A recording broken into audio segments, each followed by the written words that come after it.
Alrighty guys, here is my above ground Hugelkultur beds. I've got 4 right here and 1 behind you to your left. These are true Hugelkultur beds. They are 3 foot tall, 5 foot wide, 10 foot long. I've had these now for, I believe this could be my 3rd growing season. But last year, if you've seen any of my videos, you can see that the soil, that board that's right here, soil used to hit the bottom. Well, it had dropped. Every bed is a little different, but it dropped between, say, one was 6 inches, 8 inches, 10 inches, and 12 inches. They're all a little different. I went down and got all new compost, okay? All new compost. Now, all my beds I have worked for years. I've put chicken poop in it, goat stuff in it, hay, horse manure. I've kept working these soils for years now, a couple years now. But this one here, this last one I got from a local city dump where they completely make compost. I'm very happy with what you see. I mean, everybody's so worried about these chemicals that they're putting in them and how they test them. And after I was done with the walk with this guy, I was fully on board with really using it for the gardens. I did use it for my flower beds up front for years in advance, but I really wanted to find out more, which I did. Anyway, so getting back to this, that strawberry bed that you see right there was here, okay? And it was real low. I revamped that side last fall, pulled all the plants over here, put them in the secondary over there. So this year I am now getting ready to plant. I've got the total of, I think, 12 plants, and I'm going to put them right here. Spacing you want between 12 inches to 18 inches apart. We should have plenty of room here for these 12. They are heavy nitrogen eaters, I know that. You'll probably want to fertilize them 3 times a year. But I don't have that fertilizer, but I do have our blood meal. And we're going to sprinkle the blood meal around on top, and we'll work it in the soil as we're going. But also, I do have bone meal over here. And the bone meal, I will add just a little bit into the root system down below. Bone meal helps produce more rooting, a good root system, healthy root system. So for right now, let's go ahead and spread this around a little bit.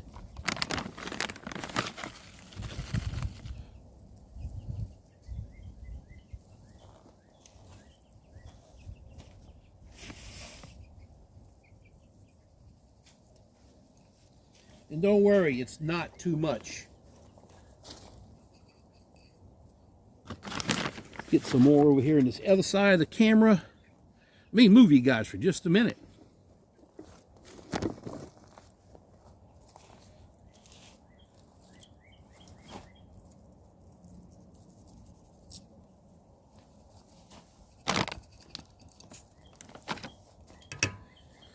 That should be good. Now,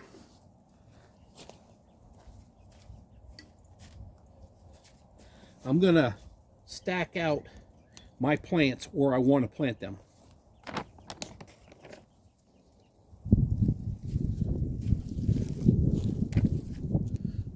Remember, you just want to keep, 12 inches, 18 inches apart.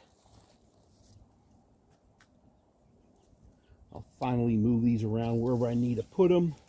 All right, pretty close to where we want them. All right, let's talk about these plants really quick. I guess the first one, really easiest one to talk about, is this one right here in the corner. All right, now, I didn't know this. I learned this.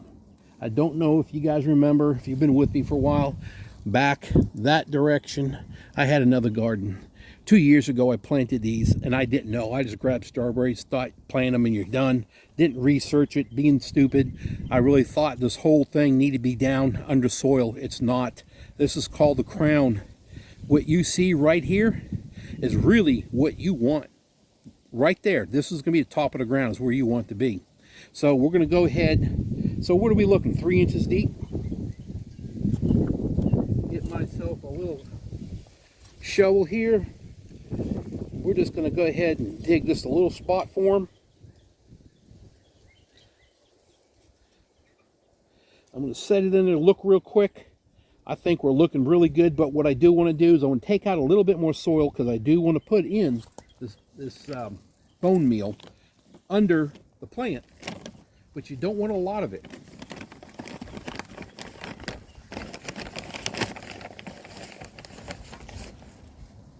We're just going to sprinkle a little bit in here. I'm actually going to mix it in the soil a little bit. Put some soil back because we don't go that deep. That should be good right there, guys. That's how we're going to plant it. Just like that. I'm actually going to tilt it sideways a little bit so it stands straight up. But now we're just going to tuck it in. That's done. Move on to the next one.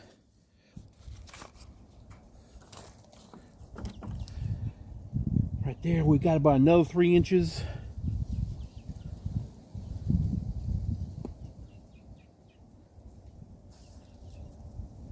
Gonna put some more in here, more bone meal, and all that's gonna do is promote growth, which is what we need. I'm gonna put some soil on top. I don't ever like to let stuff lay right on top of the fertilizers that you put in. Hey, Ian, listen, if this thing falls apart, it's fine. The roots is really what you're trying to get. So don't worry about it crumbling apart or whatever. Just get the right depth right the first time. That may be too shallow, so let's bring it up a little bit. Or too deep.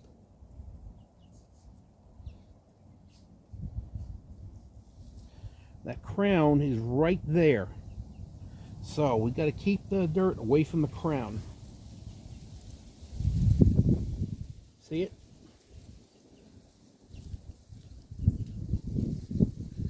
Alrighty. Moving along.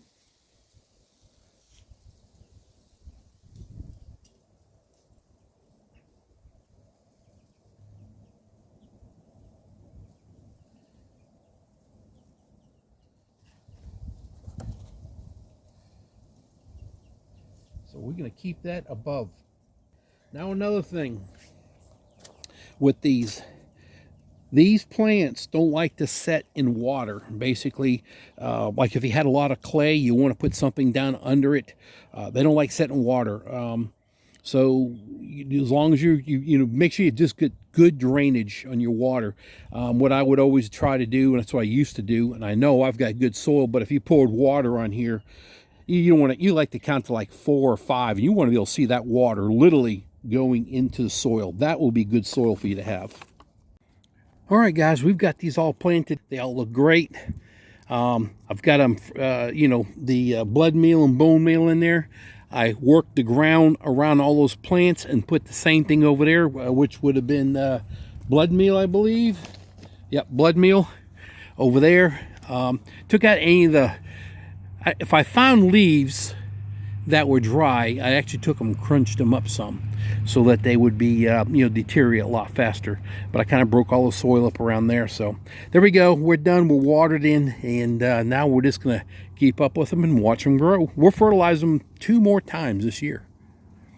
All right, guys, you take it easy. Have a great day. Be safe. Help somebody. And we'll see you in the next one.